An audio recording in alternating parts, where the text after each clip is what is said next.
This is Wish TV, your local news source. News 8 at 5 continues. Thank you for staying with us at 5:30. I'm David Williams. It's shaping up to be a beautiful Christmas Eve across central Indiana.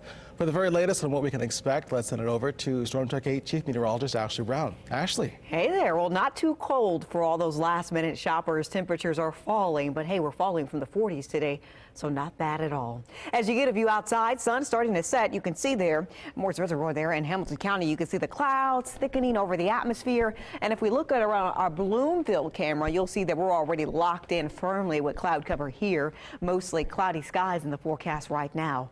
We're going to keep the clouds around throughout the night. Temperatures pretty much stay in the 30s throughout the night, but some areas much colder. I mean, take a look here. You see Zionsville at 33. You have Carmel at 38 degrees, holding on to the 40-degree temperature there in Mooresville.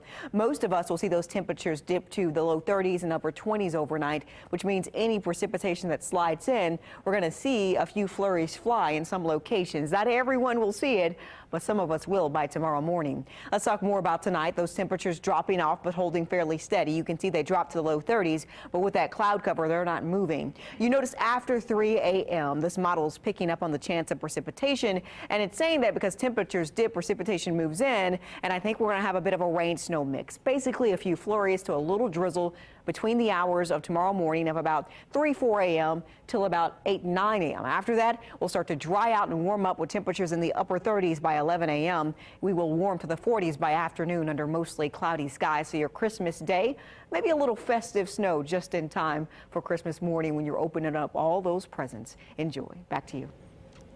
Thank you, Ashley. Developing today, President Trump is at the White House on Christmas Eve instead of Mar-a-Lago. He called off his planned vacation amid the ongoing government shutdown. The Senate isn't set to reconvene until Thursday. That means it's unlikely that any vote to end the shutdown will happen before then. Boris Sanchez reports. The partial government shutdown entering its third day, with a source telling CNN that little progress was made over the weekend toward ending the impasse over President Trump's demand for border wall funding. It's very possible that this shutdown will go beyond the 28th and into the new Congress. The White House backing off of their request for $5 billion, but continuing to insist that funding for the wall be included in any agreement. We moved off of the 5. We hope they move up from their 1.3. It will never pass the Senate. Not today, not next week, not next year. So, Mr. President, President Trump, if you want to open the government, you must abandon the wall. Plain and simple. A source says that after President Trump rejected a short-term bipartisan deal to keep the government open last week, Senate Minority Leader Chuck Schumer countered by offering more money for border security. That offer also rebuffed. Vice President Pence later offering his own counteroffer that was dismissed by Schumer. President Trump turning to Twitter to insist that a wall is the only solution. It really is in the president's hands to decide. He says it's an issue of border security. I think we know better. It's an issue of his own political insecurity. When the right-wingers start screaming at him, he just backs off and dissembles in front of us. Lawmakers on both sides of the aisle trading jabs on the Sunday shows, with some conservative Republicans urging the president to stay the course, as others in the GOP struggled to defend the shutdown. It's a spectacle, and candidly, it's juvenile. We have an impulsive president, we know that, and it's completely taking away a focus from where it should be on a very, very strong economy. Approximately 800,000 federal employees are impacted, including more than 420,000 who are working without pay during the shutdown, and another 380,000 who've been furloughed. Meantime, there is more turmoil in the Trump administration. The president abruptly pushing Defense Secretary James Mattis out of his position earlier than expected, replacing Mattis temporarily with his current deputy and former Boeing executive Patrick Shanahan. Sources tell CNN that the president only realized how critical Mattis's resignation letter was after announcing that he was retiring with distinction, and that he's grown increasingly angry watching lawmakers lament Mattis's departure and criticize the troop drawdown on the news. That was Boris Sanchez reporting. Two defense officials tell CNN that the order was to withdraw the 2,600 troops currently in Syria has been signed. The drawdown is expected to begin in the next several weeks. A new report shows the nation's opioid epidemic has only gotten worse. The CDC says between 2016 and 2017, there was a 45.2% increase in deaths from powerful, addictive, and deadly synthetic opioids, like illegally manufactured versions of drugs fentanyl. The report also found that between 2013 and 2017, in a period of just 4 years, the drug overdoses increased in all but 15 states. Arizona, North Carolina, and Oregon had the highest increase. But the researchers did have some good news. They say early data from 2018 overdose reports appear to show improvements. New at 5, the U.S. State Department is warning Americans to be extra cautious if they're in Barcelona this holiday season. In a tweet, officials wrote, quote, terrorists may attack with little to no warning, targeting tourist locations, transportation hubs, and other public areas. The alert comes after 11 people were arrested in violent clashes with police on Friday in Barcelona. According to police, one person was carrying material that could have been used to make an explosive device. New at 5, a judge has awarded $500 million to the parents of Otto Warnbremer in the wrongful death lawsuit against North Korea. The 22-year-old student was detained in 2016. He was trying to return to the U.S. from a tour of North Korea at the time. He was held for 17 months in detention before being let go. Last week, Warnbremer's family testified that Otto was returned to them with, quote, severe brain damage and was, quote, in a non-responsive state. He died 6 days later. North Korea reportedly denied Warnbremer was tortured while in their custody.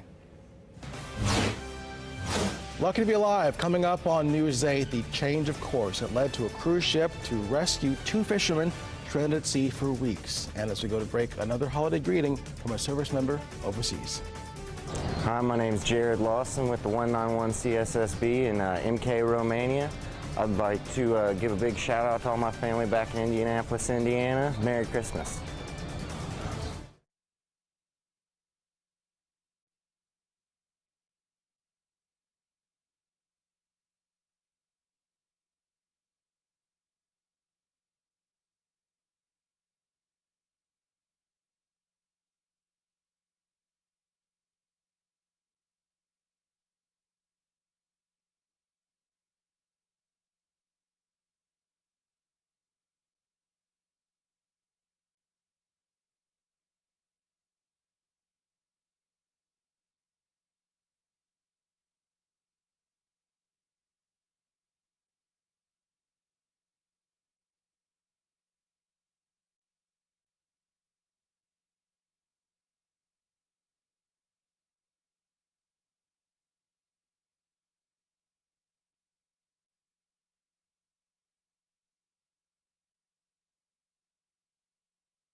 You're watching Wish TV, your local news source, with Brooke Martin, Phil Sanchez, meteorologist Ashley Brown, and Anthony Calhoun. Now News 8 at 5 continues. In the Colts watch tonight, playoff push is symbol for the Colts. Beat the Titans on Sunday in Nashville, and the Cinderella team is in with a look at the comeback yesterday versus the Giants. Sports director Anthony Calhoun quarterbacks our weekly Colts Insider. Colts Insider, presented by Community Health Network. This team looked downright awful in that first half, but as we said this, and I know I've said it about 3 or 4 times, but you can't say it enough, good teams do find ways to win. And the Colts have won 8 of their last 9 games, Mike, and they found a way to get it done. It helps when you have a quarterback in Andrew Luck. I mean, like you said, AC, they were atrocious. They spot this Giants team 14 points. They're killing themselves. They look more like a 1-5 team during the first 2 quarters than a team that has won 8 out of the last 9 games. But Frank Wright, halftime adjustments, Andrew Luck gets rolling. They get going and stuff. Great play call by Frank on that final play for Chester Rogers on the touchdown. 21 fourth-quarter game-winning drives for Andrew Luck in his career. 6 when he's been down by at least 14 points. That tells you that he's got ice water in his veins. Talk about Frank Wright, what he's done. Starting off 1-5. Well, let's go back. First, that Josh McDaniels as the head coach, he turns it down. Then they go to Frank Wright. He comes in, start off 1-5. Now, as you said, won 8 of the last 9 games. Talk about the job he's done this year. Listen, Bill, you played with Frank when he was in Buffalo. Everybody I've talked to said he was basically grooming to be a head coach as a backup quarterback with the Buffalo Bills. He stayed cool, stayed calm. A lot of guys said that he did not change his style when they fell behind 1-5. You were thinking, all right, another top 10 draft pick coming up for the Indianapolis Colts. But Frank Reich, Andrew Luck, Chris Ballard, everybody in this organization and the maturity of young players had carried this team to being in a position this time next Sunday, possibly the Colts could be playing for the AFC South title. Nobody would have thought that, depending on what happens with Houston against Jacksonville and what the Colts do against the Tennessee Titans. You got to give credit to this team, too, because the fact that you have a lot of young players on this football team, but for them to be in the situation they were and know that, hey, look, we don't win this game, we're not making the playoffs. Do you give that credit to Frank Reich and how he's been able to get this team not to be so high, not too low in critical moments? Yeah, I mean, you know, as cliche as it sounds, you know, we in the media have asked Frank Reich over and over again about thinking big picture, looking ahead, and he continues to say one game at a time. So, of course, I was thinking maybe he's just saying that to the media. I step inside that locker room, talk to players on, off the record. They continue to say the exact same thing to me. It's all about one game, because if you start looking ahead, you stumble. And I kind of felt like the Colts were going to stumble along early on, but they kind of zeroed back in, made the proper adjustments, and now they're one game away from possibly making the playoffs. Next at 5, we all know exercise is good for us, but a new study shows certain activities may be better for us than others. We'll take a closer look at the findings.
Developing today, officials in Indonesia are warning of the possibility of another tsunami.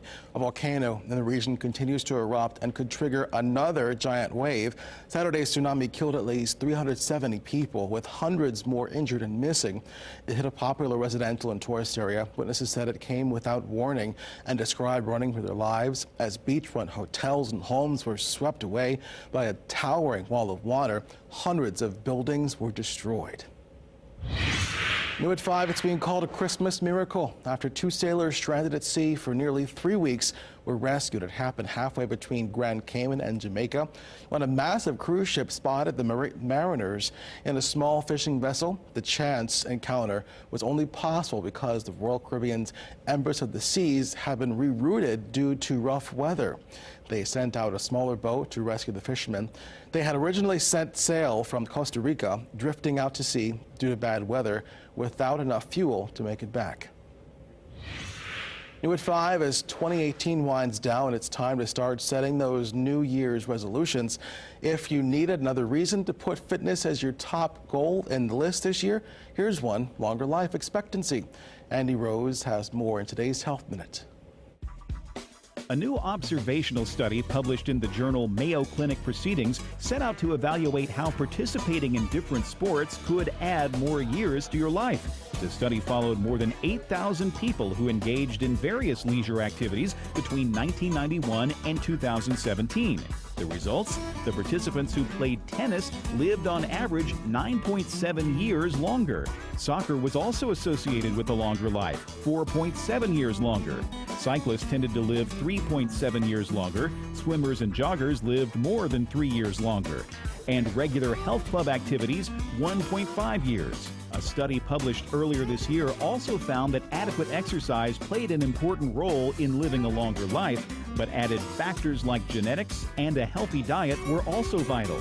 And in a surprising finding, a study published in the Journal of the American Medical Association found that a sedentary lifestyle could be just as harmful to your health as smoking, diabetes, and even heart disease.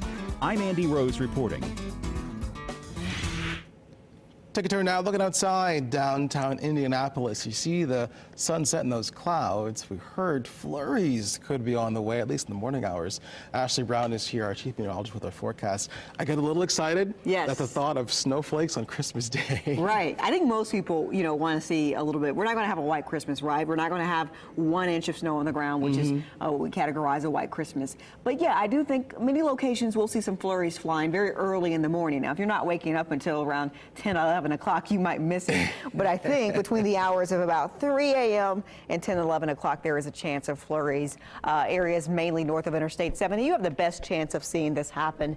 Now, as we go throughout the night, we're dry, but we're increasing the moisture. We know that because we're increasing the cloud cover over the area. Temperatures right now in the upper 30s. It's cold and just getting colder if you're headed out tonight. 41 right now in Bloomington. These temperatures will continue to fall throughout the night, dropping to around 30 to 31 as we become mostly cloudy in the overnight hours. Easterly winds remain pretty light, and here it is. I want to show you the precipitation as it moves in, and we'll talk about the temperature trend as it moves in as well. So right at 32, I think we'll see a rain-snow mix sliding in here at around 4 a.m. By 5 a.m., it's showing that some areas off to our west will get in on a little rain, while Indianapolis could see a little mix to a few flurries flying, but those temperatures really fluctuating between about 30 and 33 degrees. So precipitation will actually change over at times. This system lifts mainly north at around 9 a.m. At that point, yes, a few flurries to a little drizzle. This precipitation is very light as it slides over the area. So yes, a rain-snow mix possible between the hours of 3 a.m. and 11 a.m. After that, we dry things out. We warm things up to the 40s. So at that point, you're dealing with mostly cloudy skies, the sunshine trying to peek through and temperatures trying to warm up. We'll make it to the low 40s throughout the day, probably 43 to 44 by afternoon. At sunset, expect gorgeous conditions as we will thin out that cloud cover, but then temperatures will fall. So that's your Christmas Day forecast. We start out in the 30s, seeing that chance of snow and a little rain early. By noon, 38 degrees, 2 p.m. 41, and temperatures peak at around 4 p.m. at around 44 to 40.